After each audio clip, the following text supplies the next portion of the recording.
What's got 4 wheels, a V12 engine, and sounds like this? The Ferrari Enzo.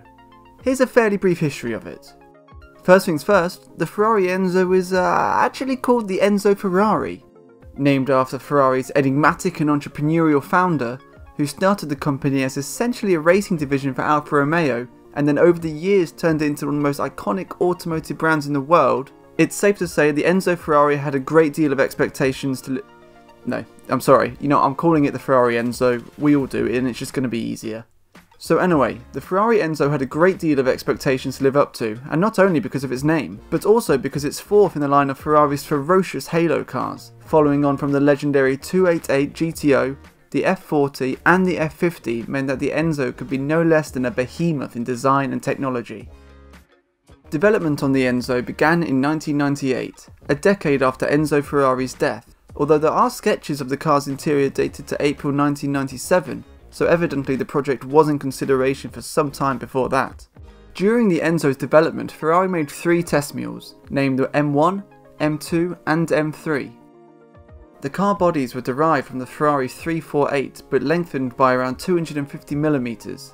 This was in order to accommodate the mighty V12 engine being dropped into the previously V8 sized engine bay.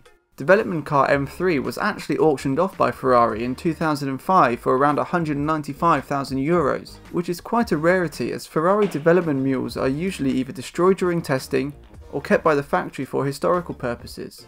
Also, €195,000 was an absolute bargain price for such a unique piece of automotive history, albeit because it was a prototype, Ferrari offered no guarantee of its roadworthiness and insisted that the car should not be registered for road use.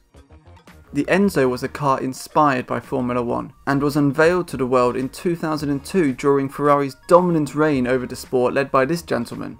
The best thing about this rather convenient timing is that some of the state-of-the-art technology that was being used in the Ferrari F1 car was being grabbed and placed into the Enzo. Technology such as carbon ceramic brakes, paddle shifters on the very racy looking steering wheel, the highly dynamic front air intakes and of course the sequential gearbox, which Ferrari suitably named the F1 Gearbox. This gearbox has advantages and disadvantages. The best thing about it is its speed. The Ferrari Enzo can change gears in just 150 milliseconds. Just for reference, it takes 300 milliseconds to blink. So, quite literally, blink and you'll miss it. The primary disadvantage of the F1 gearbox is that it doesn't exactly provide the smoothest of gear changes. Some customers took issue with the clutchless system that made driving in traffic uncomfortable and a little difficult. Of course, stop-start traffic isn't exactly a problem that Ferrari Enzos face on a daily basis. Most of them are kept as items for the owner to ogle as much as drive. The Ferrari Enzo was designed by Pininfarina Studio, which was no real surprise as Pininfarina had been designing cars for Ferrari since 1951. What was less expected was who at the prestigious design house was chosen to design Ferrari's latest range topper. It was a relatively unknown and unproven Japanese designer called Ken Okuyama who was given the reins for such an important project. Well, unknown and unproven at least in comparison to Leonardo Fioravanti, designer of the 288 GTO and F40. Okuyama had previously worked for GM and Porsche, helping design cars such as the 996 Porsche 911 and the first generation Boxster. And whilst those two cars essentially saved Porsche from extinction, their design remains controversial even today. Okuyama's real ticket into designing the Enzo was the Ferrari Rossa concept car that he designed to celebrate Pininfarina's 70th anniversary in the year 2000.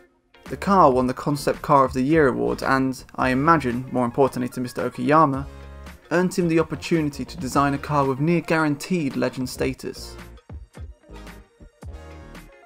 The Ferrari Enzo was a car whose form had to follow function, and as a result is considered by few to be the most beautiful of the company's creations. With the huge amount of F1 influence going into a road car, the Enzo couldn't really adhere to a single design language. For example, the highly functional nose of the vehicle looks much like one from a Formula 1 car, however the rear of the car follows a more conventional Ferrari road car aesthetic.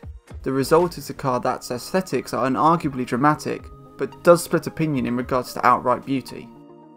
The car is also fairly large. At 4,702mm long, it's considerably more lengthy than its rivals, the McLaren F1 and the Porsche Carrera GT. And in terms of width, at 2,035mm wide, it's actually wider than the famously enormous Jaguar XJ220.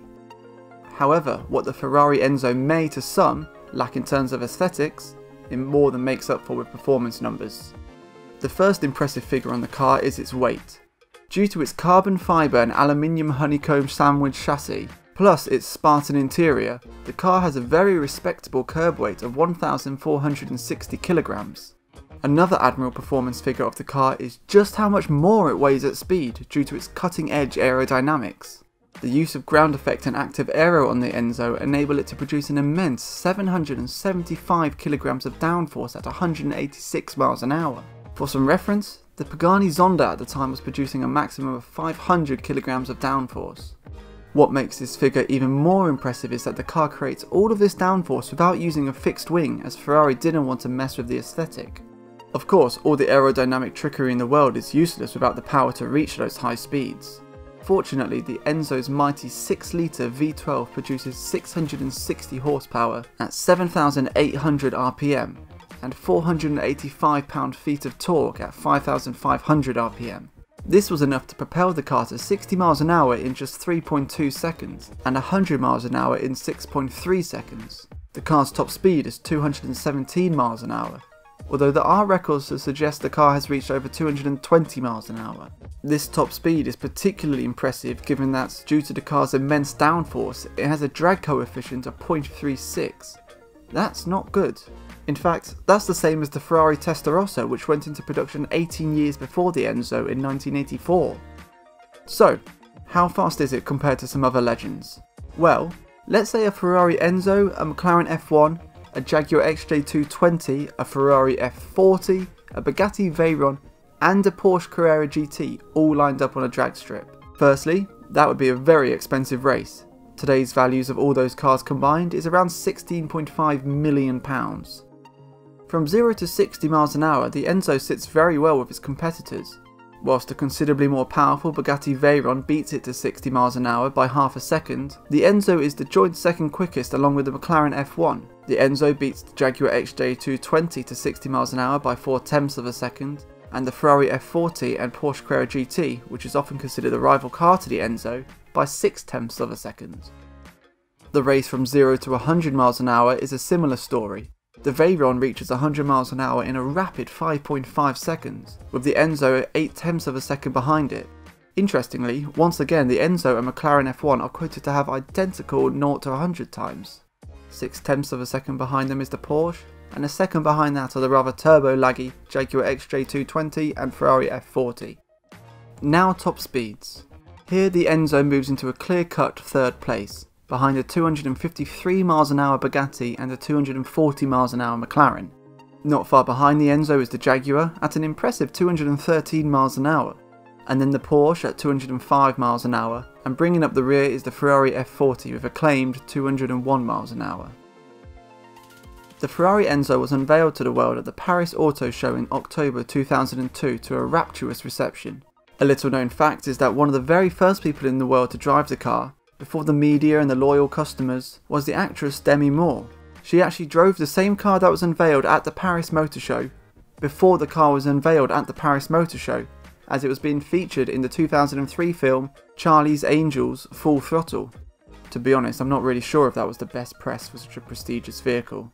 But Ferrari were never going to struggle to sell this car. Production was limited to just 400 units, the last of which was gifted to the late Pope John Paul II. Not that those who had to pay for their Enzos should feel too bad, as the values of these cars has climbed to new heights over the last decade and a half. The original price of the Enzo was £450,000. Expensive, certainly, but it turns out it was also a bit of a steal, as today the value of the Ferrari Enzo is anywhere between £1.5 million to £3 million.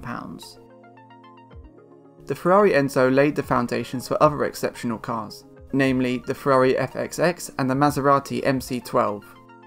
The Maserati Mc12 is essentially a rebranded Enzo in a body designed to race in the FIA GT Championship. However, with its enormous fixed wing and longer and wider bodywork, it's capable of producing even more downforce than the prancing horse. Interestingly, however, Ferrari detuned the Maserati's identical V12 engine. The reason for this was to ensure no one could ever claim that the Maserati was a faster car than the Enzo. As a result, the MC12 only does 0 to 60 in 3.8 seconds and has a top speed of 205 miles an hour, so still not exactly sluggish. Now the FXX. It's not road legal, nor did Ferrari ever try and take it racing. Instead, it was designed by Ferrari primarily for research purposes, so that they could see just how much performance they could squeeze out of an already ludicrous car. And in order to finance this project, it was sold to customers as a track day car. The enhanced wing and aero details on the FXX increased its downforce by a whopping 40%, and the V12 engine was increased from 6 litres to approximately 6.25 litres, which, along with a racier tune, had the car outputting around 800 horsepower.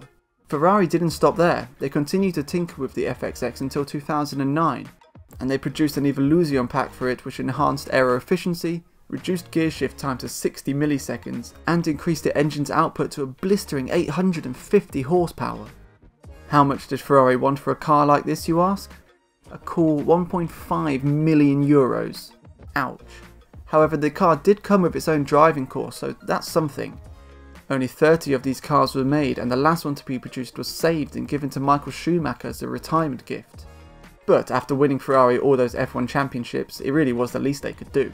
Also, I imagine he was the only recipient of the car that Ferrari was sure wouldn't have to take part in the driving course. In fact, he and other Ferrari F1 drivers would help teach FXX customers on the driving courses and track days. So that's a not so brief history of the Ferrari Enzo. I hope you enjoyed it and feel slightly more informed than you did 15 minutes ago. Thanks.